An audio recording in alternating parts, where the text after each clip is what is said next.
Hello everybody, I hope you all are doing great. I'll start this video with not such a simple question. The office of the Deputy Speaker of Lok Sabha reinforces the concept of separation of power. Do you agree or disagree? Substantiate with relevant examples. ये standard format है जिसमें UPSC mains में सवाल पूछती है. मैं new aspirant से तो एक्सपेक्ट नहीं करता, बट इवन जो सीजन्ड एस्पिरेंट्स हैं, even they might stumble while answering this question because deputy speaker of Lok Sabha के ऑफिस को कभी सेपरेशन ऑफ पावर के साथ रिलेट करके पढ़ा नहीं जाता है. UPSC is no longer following the conventional methods, hence you'll have to change your conventional study pattern. So in today's video I'll explain everything about the office of the Deputy Speaker of Lok Sabha and how it is related to separation of power and all other important details related to this particular office. Deputy Speaker की position लगभग पिछले 4 साल से कुछ ज्यादा ही चर्चा में है. यूपीएससी प्रीलिम्स 2020 में भी इसके ऊपर प्रश्न पूछा गया था. We will discuss that question at the end of this video. But before we delve into the core details of the topic, please pay attention to these 3 extremely important articles related to this office. Article 93, Speaker of Lok Sabha and Deputy Speaker दोनों के लिए common है. ये दोनों की position create करता है and इनके इलेक्शन के प्रोसेस का डिस्क्रिप्शन प्रोवाइड करता है. आर्टिकल 94 भी स्पीकर एंड डेप्यूटी स्पीकर के लिए कॉमन है एंड इन दोनों के ऑफिस में होने वाली vacancy, resignation and removal process को डिस्क्राइब करता है. आर्टिकल 95 एक्सक्लूसिवली डेप्यूटी स्पीकर से डील करता है and it specifically mentions the role that deputy speaker is supposed to play if the speaker is absent या फिर स्पीकर के ऑफिस में अगर वैकेंसी है तो. Now let's understand why there is so much buzz about this position. Last year 2022 में probably in August RSP revolutionary socialist party, ये केरला की एक पार्टी है, यहाँ से एक मेंबर ऑफ पार्लियामेंट हैं एनके प्रेमचंद्रन. उन्होंने एक प्राइवेट बिल इंट्रोड्यूस किया था लोकसभा. यहाँ पे पहला सवाल आपके लिए ये बनता है कि आपको समझ आना चाहिए what is a private member bill. अगर आपको आंसर पता है then please let me know in the comment box, और अगर आपको नहीं पता है इट मींस आपने पॉलिटी अभी तक ठीक से पढ़ी ही नहीं. एनके प्रेमचंद्रन का जो प्राइवेट मेंबर बिल था उसका ऑब्जेक्टिव उन्होंने बताया कि आर्टिकल 93 जो कि स्पीकर और डेप्यूटी स्पीकर दोनों की पोजीशन क्रिएट करता है उसमें अमेंडमेंट होना चाहिए एंड अमेंडमेंट के थ्रू प्रोसेस में एक स्पेसिफिक टाइम लिमिट ऐड की जाए जिसमें डेप्यूटी स्पीकर का इलेक्शन कॉन्स्टिट्यूशनली गारंटीड होना चाहिए. देखिए ये भाई साहब कहना क्या चाहते थे ये मैं आपको सिंपल भाषा में बताता हूँ. आर्टिकल 93 कहता है कि स्पीकर ऑफ लोकसभा के इलेक्शन की डेट प्रेसिडेंट डिसाइड करेगा, बट डेप्यूटी स्पीकर के इलेक्शन की डेट स्पीकर डिसाइड करेगा. हाउएवर स्पीकर के ऊपर किसी भी तरीके का कोई टाइम रिस्ट्रिक्शन नहीं है. वो चाहे तो 1 महीने की डेट डिसाइड करे या फिर 1 साल बाद की डेट डिसाइड करे. तो डेप्यूटी स्पीकर का जो इलेक्शन है वो कॉन्स्टिट्यूशनली स्पीकर के डिस्क्रिशन पे डिपेंड करता है. अब अगर डेट ही डिसाइड नहीं होगी इलेक्शन की तो डेप्यूटी स्पीकर कैसे इलेक्ट होगा. अच्छा, ये सवाल उठाया इसलिए गया है क्योंकि 17th लोकसभा जो कि 2019 में शुरू हुई थी तब से लेकर अब 2023 आ गया है. Almost 4 years have gone by and पिछले 4 साल से लोकसभा में कोई भी डेप्यूटी स्पीकर की पोजीशन पर काम नहीं कर रहा है. इस चीज को लेकर इवन दिल्ली हाई कोर्ट में भी पिटिशन फाइल की गई थी, but that is still under review. Now some of you might be wondering that BJP is doing such a cruel thing deliberately, but that's not the point.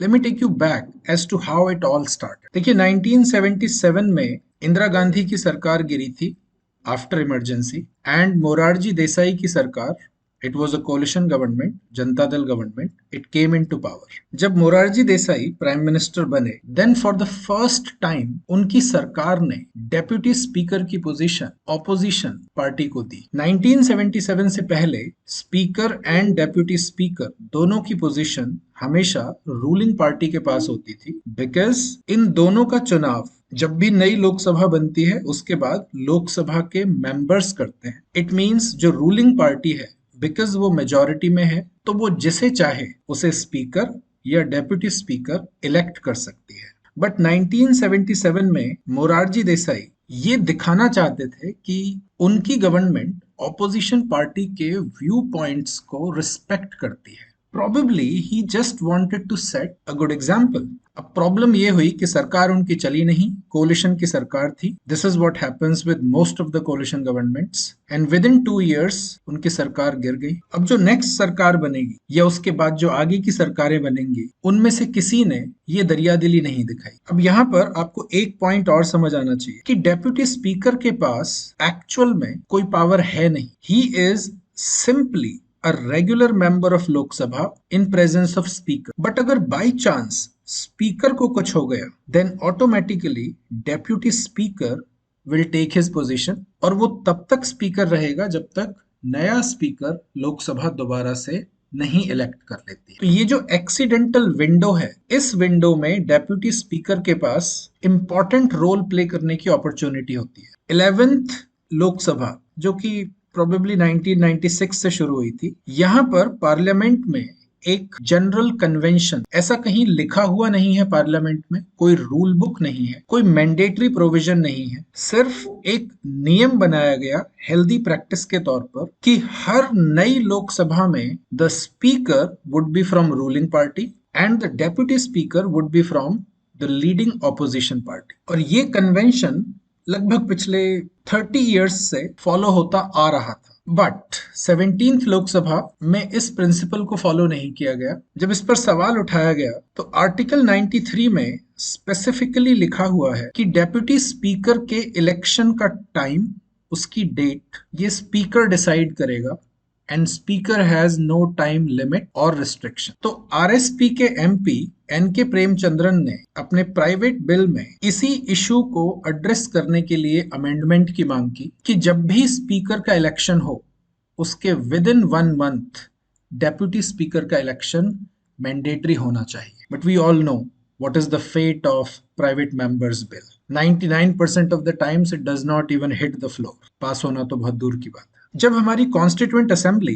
Speaker और deputy speaker की position devise कर रहे थे, so there was a debate.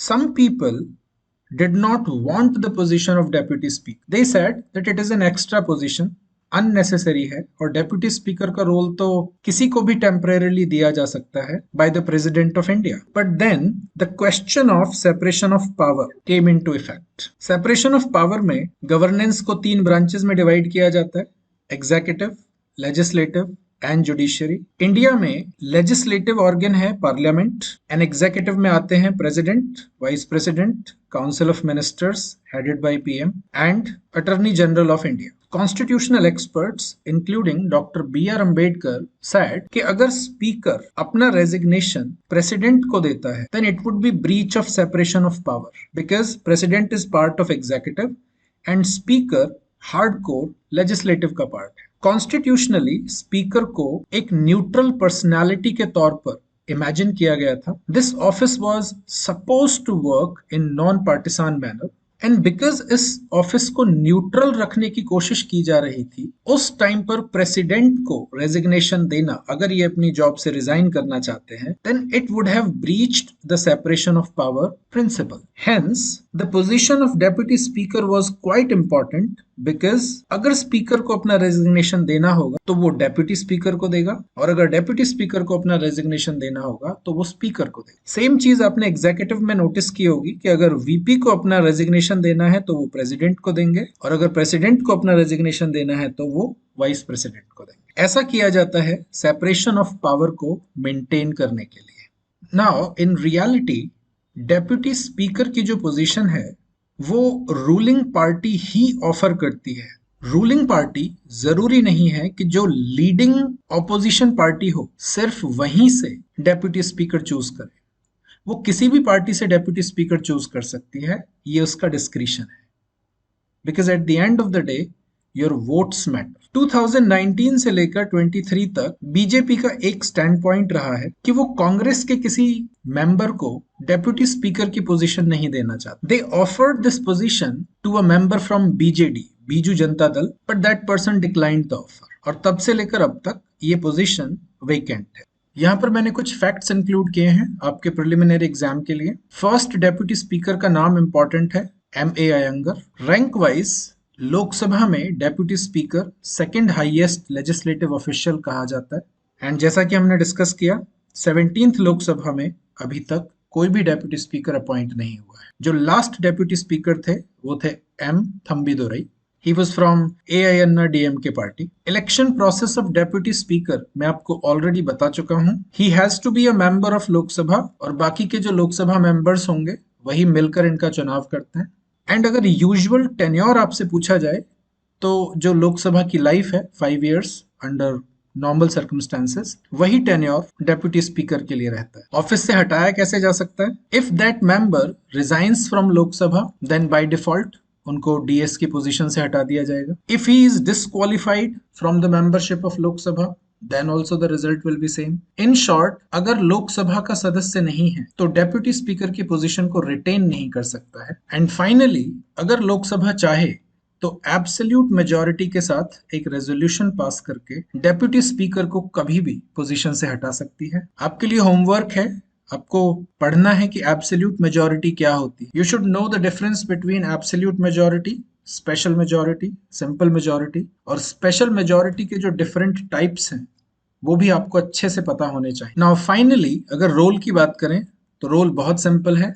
Deputy speaker का office केवल तभी activate होगा जब स्पीकर का ऑफिस वेकेंट होगा, और अगर स्पीकर ऑफिस में नहीं है then deputy speaker will have all the powers that a speaker has.